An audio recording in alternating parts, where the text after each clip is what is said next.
Petite vidéo rapide pour vous expliquer les groupes de ressources. Les groupes de ressources, ça va être un conteneur logique où on va mettre, par exemple, une application.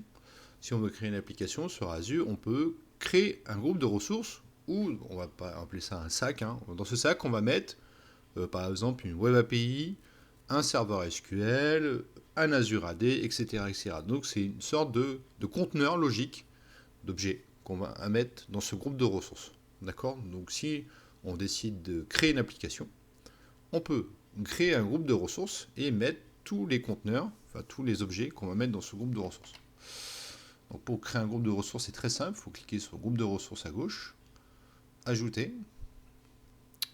Donc je vais toujours partir sur l'essai gratuit. Groupe de ressources, je vais mettre test. La région, je vais rester chez moi, je vais rester en Europe occidentale. Vérifier, plus créer. Là, je clique sur créer. Donc, accéder au groupe de ressources.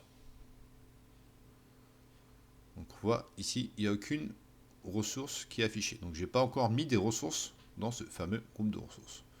Donc, si je clique sur créer des ressources, là, on voit que j'ai une multitude de choix qui me permet de savoir qu'est-ce que je veux. Si je veux un serveur Windows, un serveur SQL, un serveur Ubuntu, un serveur Oracle, etc., etc. On voit que on a une partie développement plus test, une partie web, une partie nouveauté, donc il y en a tout le temps sur Azure, une partie VM, donc ce sera que des VM hébergés dans ce groupe de ressources, et puis tout ce qui est partie monitoring plus management. On peut mettre aussi de l'application Insight, du backup and recovery, etc., etc.